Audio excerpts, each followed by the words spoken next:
To explain the map, the red are areas that are to be off limits to human beings. If you live there, you won't. The yellow areas are the areas for major control of all human activity. If you live there, you won't. The black dots are the smart growth zones. That's where human beings are to be stacked and packed in small living units along rail tracks. The smart growth program ultimately has jobs assigned and children cared for by the state. The smart growth program ultimately has jobs assigned and children cared for by the state.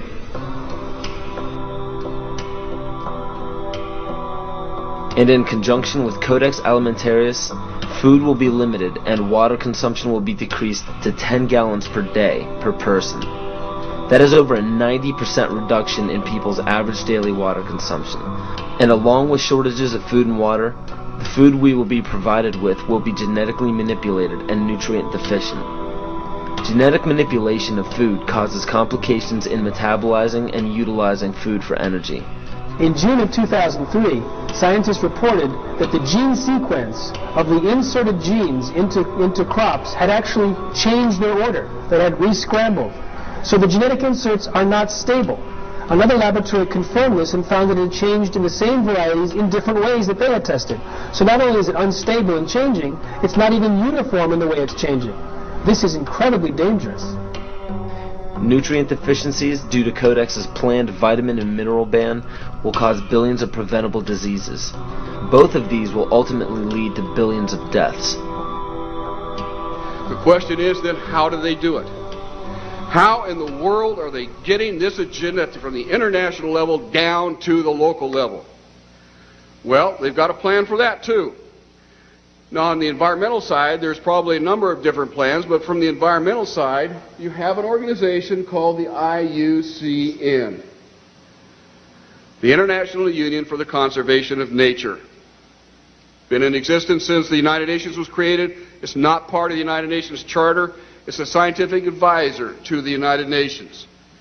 But through the IUCN, such programs as ecosystem management, American Heritage Rivers, the Clean Water Initiative, the Endangered Species Act, and all the rules and regulations of the EPA, U.S. Fish and Wildlife Service, the U.S. Forest Service, the U.S. Park Service, and so forth. They also discuss property rights in this particular document. They say that property rights are not absolute, they're not unchanging, they're not inalienable like our Constitution and the Declaration of Independence of the states. Rather, they are a complex, dynamic, and shifting relationship between two or more parties over space or time. In a biocentric approach, says the IUCN, the rights of nature are defended first and foremost on the grounds of the intrinsic value of animals, plants, rivers, mountains, and ecosystems, rather than simply on the basis of the utilitarian value or benefit to human beings. In other words, nature comes first. Nature's needs comes before man's needs. In a religious context, it's called pantheism, the belief that nature is God. It goes on to say, even worse, people are then members of a community of beings, like human beings, living and non-living. So a rock is now elevated up to the status of a human being, and they are both equal in the eyes of this belief system. It's not hard to imagine that if you believe that humans are the cause of all the Earth's problems, that we're overpopulated. They give two solutions, and only two, to this problem.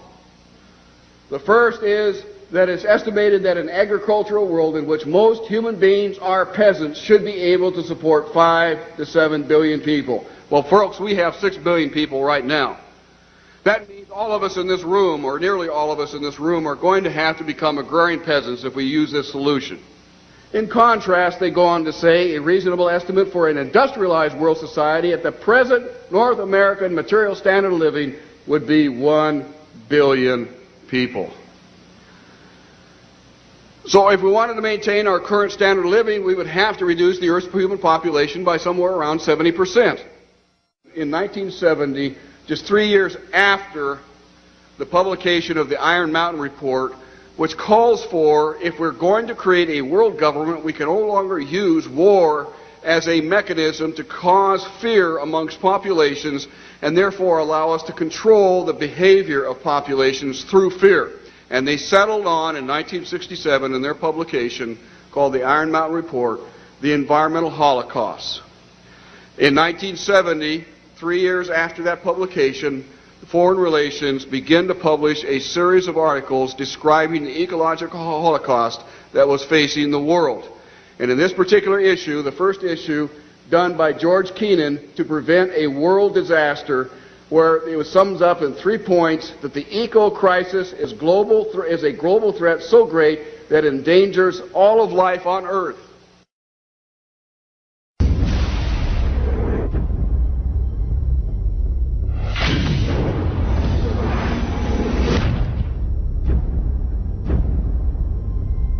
If you look at the 10 hottest years ever measured, they've all occurred in the last 14 years. And the hottest of all was 2005. We are causing global warming. This is really not a political issue so much as a moral issue. Temperature increases are taking place all over the world, And that's causing stronger storms. Is it possible that we should prepare against other threats besides terrorists? The Arctic is experiencing faster melting. If this were to go, sea level worldwide would go up 20 feet. This is what would happen in Florida. Around Shanghai, home to 40 million people. The area around Calcutta, 60 million. Here's Manhattan. The World Trade Center Memorial would be underwater. Think of the impact of a couple 100,000 refugees, and then imagine 100 million. Those who deny global warming are just flat out wrong. Ellen Goodman from the Boston Globe wrote, "Let's just say that global warming deniers are now on par with Holocaust deniers." Scientists silenced for questioning the threat of global warming. I know that I've had several friends who have essentially been told that if you speak out on climate change, you must do so as an independent citizen. If you do so through our organization or through our institution, you will essentially be fired. Once you realize how many holes there are in the consensus solution, you may begin to open up your mind to the other side of the global warming debate as a whole. The only consensus I'm aware of is that it's warm in the last century. They completely ignore the fact that there's this thing called the Oregon Petition that was signed by 19,000 professionals and scientists who don't agree with the idea that we are causing climate change. I can't tell you how many calls I've received from parents saying their kids are now being shown an inconvenient truth completely unchallenged, not just in science class, but in art and math classes. I have to speak out and say that the science we have is still incomplete, and the science we're being told by the IPCC is really incorrect science. Global warming paradoxically causes not only more flooding, but also more drought. Big hurricanes, tornadoes, fearsome diseases, polio, tuberculosis, West Nile virus, avian flu, SARS, polar bears that have actually drowned, mosquitoes, caterpillars, communism, it's slavery, global warming. Global warming, global warming.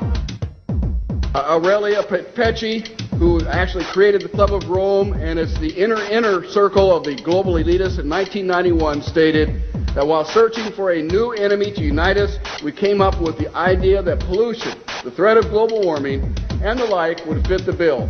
All of these dangers are caused by human intervention. The real enemy then is humanity itself. To put this to you bluntly, global warming is a complete fallacy. Al Gore received the Grammy and the Nobel Peace Prize for a film that is filled with holes and mistruths. Ice cores taken 2,000 meters below the surface have enabled us to look at the last 160,000 years. We believe that in Greenland, the medieval warm period was about 1.5 degrees warmer on average than today.